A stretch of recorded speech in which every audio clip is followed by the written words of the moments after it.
Assalamualaikum warahmatullahi wabarakatuh. Sudah lama sekali tidak live bersama jamaah. Gimana? Semuanya sehat? Ini baki tangan kanan ya, bukan kiri. Bersama adik saya Ahmad.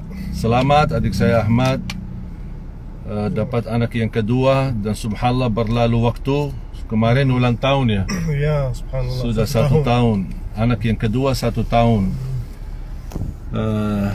Doain juga istri saya sedang hamil. Doain insyaAllah semoga lancar di bulan yang keempat. Mudah-mudahan semuanya berjalan lancar. Dan saya sama adik saya Ahmad berjalanan menuju lupa sabuk. Patuhi aturan. Siap. Saya sama adik saya Abu Yusuf, kita berdua menuju Bandara Halim untuk jemputan anak saya Al-Hasan. Anak saya yang paling besar, Al-Hasan. Kita jemput, beliau datang dari Lombok. Dan ini lagi kita jemput. Sekalian siang ini makan siang bersama keluarga besar. Perpisahan orang tua kami mau sebentar balik ke Arab, dan mudah-mudahan semuanya berjalan lancar dan baik, alhamdulillah. Dalam kesempatan live ini saya hanya ingin sedikit menyampaikan cerita. Ya, alhamdulillah saya syukur dan bangga bisa menjadi warga negara Indonesia, dan ini merupakan kebanggaan bagi saya menjadi rakyat Indonesia. Tetapi kalau kita hitung bicara sejarah, alhamdulillah keluarga besar kami dari zaman jangankan kakek, ayahnya kakek, artinya kakek ibu saya berada di Lombok, dan semua keturunannya lahir di Lombok, termasuk kakek saya, dan saudara daripada ayah kakek semuanya juga lahir di Lombok. Bahkan beliau, ayah kakek saya, punya makam besar bersama adiknya, punya makam besar di Ampenan, karena mereka termasuk penjual, bisa dikatakan pahlawan walaupun belum terdaftar, karena mereka bersama orang Sasak bersatu melawan penjajah Belanda dan penjajah Jepang. Dan kami punya banyak sejarah keluarga yang ikut memperjuangkan kemerdekaan Indonesia. Walaupun saya lahir besar di Arab, tapi darah saya insyaAllah dipastikan darah Indonesia. Bahkan pernah saya cek darah, dokternya pun kaget, subhanallah darahnya merah putih. Alhamdulillah.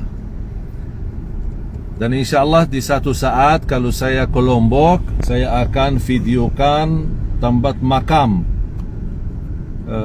ayah kakek saya, kemudian saudaranya yang dimakamkan di makam Ampenan di Lombok. Dan belakangan ini saya sedikit agak sedih melihat sebagian dari masyarakat sedikit mulai mohon maaf agak sedikit keluar dari jalur revolusi akhlak yang kita harap semua kita bersatu dengan menjaga akhlak yang mulia. Dan orang-orang banyak yang berkata polisi dajjal, ada yang berkata menghina caci maki polisi dan lain sebagainya. Dan menurut saya, jangankan hanya polisi, siapapun yang berbeda dengan pandangan kita, pandangan saya, pandangan polisi, pandangan masyarakat, ibu-ibu, bapak-bapak, siapapun yang berbeda dengan pandangan masing-masing, kita berhak memiliki berbeda pandangan. tapi tidak berhak untuk mencaci maki yang tidak sesuai dengan pandangan kita. Islam menajarkan tetap kita santun, sopan, apalagi bersama aparat keamanan, karena mereka menjalani tugas menjaga keamanan negeri kita, dan tugas ini bukan mudah. Makanya kita doakan mereka, dan ketika ada kekurangan dan kesalahan yang kita ketahui, tidak ada yang sempurna. Saya sebagai pendakwa tidak sempurna, polisi menjalani tugasnya belum tentu sempurna, pejabat ketika memperjuangkan Indonesia menjadi lebih baik belum tentu sempurna. Ulama dan perjuangan para habaib pasti ada yang punya kekurangan. Kita kan manusia. Tapi jangan kekurangan seorang, siapapun dia, apapun latar belakangnya, membuat kita benci dia atau tidak suka. Bisa kita berhak tidak suka seorang, tapi kita tidak berhak mencaci maki orang yang kita tidak suka. Contoh misal, saya memiliki pandangan yang berbeda dengan misal ada beberapa ulama atau ormas, tapi bukan berarti saya benci sama mereka. Justru saya belajar menghormati semua ormas, semua kiai, semua ulama, walaupun ada di antara mereka yang barangkali komennya tidak baik tentang saya atau berbicara hal-hal yang tidak baik, tidak apa-apa. Yang mau berbicara silahkan. Kalau saya tidak komen, no comment terhadap orang-orang yang menghina atau mencaci atau berkata-kata hal-hal yang tidak benar atau seolah-olah mengadu domba antara saya dengan aparat TNI, Polri. Saya selalu alhamdulillah menjaga kepentingan, kebersatuan, kesatuan Republik Indonesia. Ada kekurangan dalam perjalanan kami selama berada di Indonesia? Pasti ada kekurangan. Ada kesalahan? Pasti ada kesalahan. Dan kita kalau betul-betul saling mencintai karena Allah, tidak mungkin hanya mencari kesalahan, tidak mungkin hanya melihat kesalahan seorang. Tapi kalau kita betul-betul saling sayang karena Allah, pasti kita akan memaafkan kekurangan dan kesalahan, atau paling tidak minimal kita berikan masukan, berikan nasihat. Lebih baik jangan begini, lebih baik jangan begitu, dengan cara yang halus, rahmatan lil alamin, dengan cara bil hikmah, ud'u ila sabili rabbika bil hikmah. Saya selama berdakwah di Indonesia banyak saya belajar dari banyak tokoh-tokoh agama, banyak gus-gus yang saya dapat belajar dari banyak sahabat juga. Ada Gus Mus, ada Gus Nur, ada Gus Mustafa dan lain sebagainya. Ada juga banyak Gus yang saya kenal baik di Jember, di di Kota Malang dan lain sebagainya. Belum lagi para habaib, alhamdulillah, yang begitu luar biasa sambutan mereka ketika saya mendatangi ke tempat mereka mengisi tausiah atau acara kegiatan agama, menghadiri maulid. Dan saya merasa begitu mendapatkan perhatian dan kehormatan, saya juga berusaha membalas yang baik, bahkan yang lebih baik. Cinta saya kepada masyarakat Indonesia, cinta saya kepada seluruh ulama tanpa terkecuali, para habaib, para kiai, para asatiz, para da'i, tanpa melihat latar belakang mereka, siapa mereka dan belajaran apa dan dari mana, apa pendapat mereka. Dan saya sendiri justru ketika saya berdakwah dan mendapatkan hal-hal yang berbeda atau bisa menimbulkan berbeda pendapat atau bisa menimbulkan salah pemahaman, yang saya tidak merasa malu ketika minta maaf. Saya tidak keberatan minta maaf dalam hal apapun. Dan saya alhamdulillah dapat banyak masukan, ilmu-ilmu agama dan ilmu-ilmu yang disampaikan, walaupun hanya lewat sosial media. Komen-komen dan masukan dari mereka saya sangat bangga dan saya terima, bahkan saya mendoakan mereka. Seperti misal Buya Yahya, kemudian ada juga beberapa kiai para habaib, Habib Nabil Majlis Rasulullah, kemudian Habib Jindan, kemudian banyak para ulama. Dan alhamdulillah dengan masukan dan nasihat mereka, Rabita Alawiyah, kemudian Persatuan Arab yang ada di Pontianak, kemudian ulama-ulama dan kiai dari Majlis Ulama Indonesia Pusat maupun Majlis Ulama Indonesia di beberapa daerah, termasuk Dewan Dakwah di MUI Pusat, Dr. Khalil Nafis, Dr. Fahmi Salim,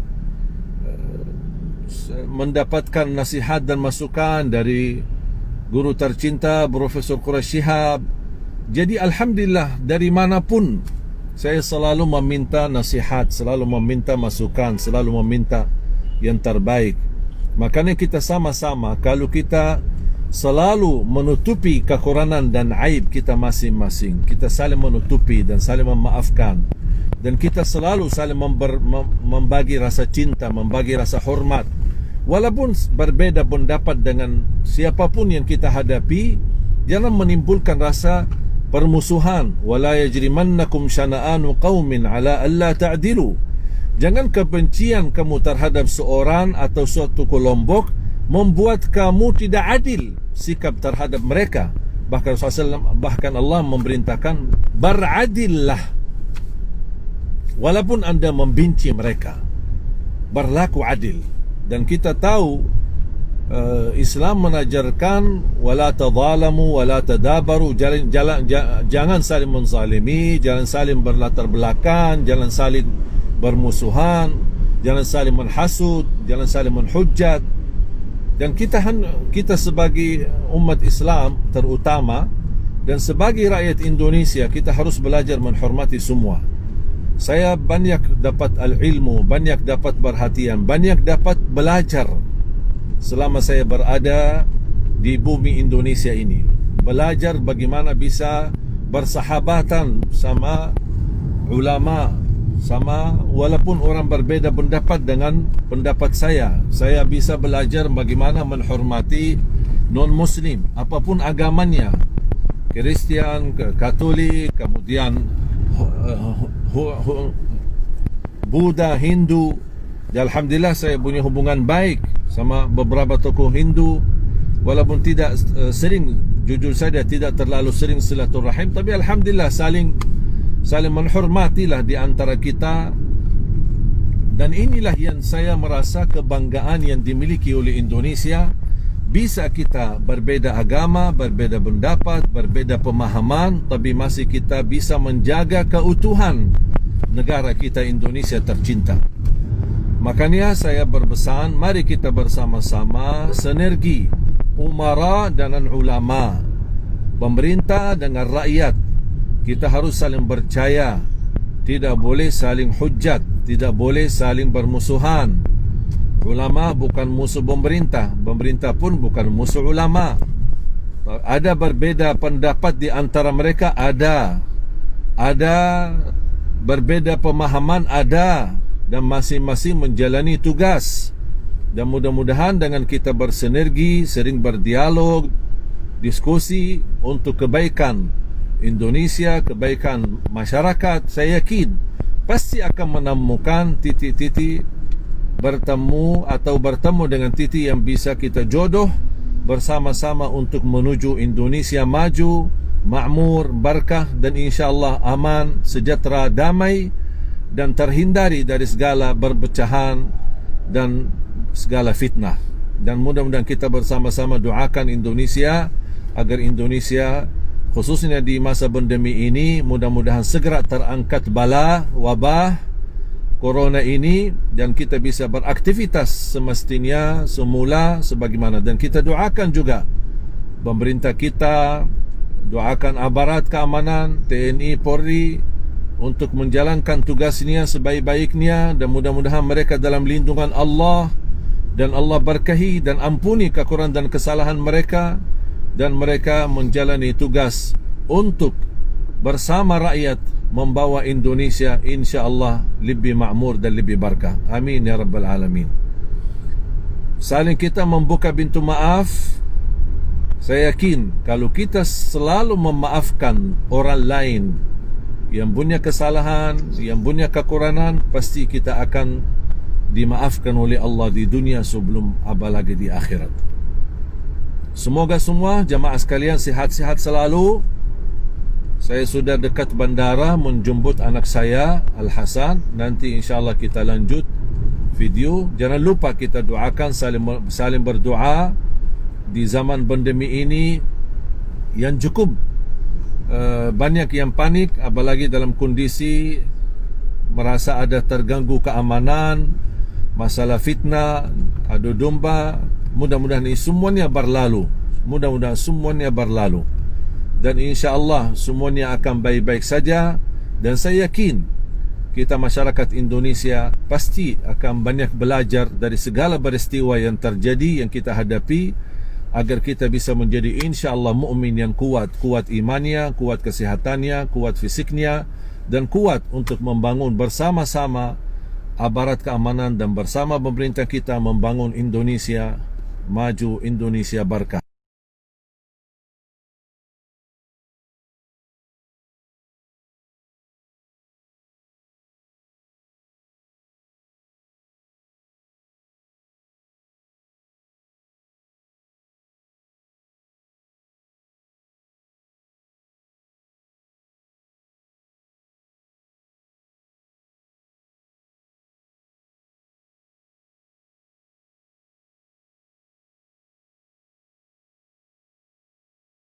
Jazakumullah khairan. Kita akan lanjut di acara berikutnya. Jazakumullah khairan. Wassalamualaikum warahmatullahi wabarakatuh.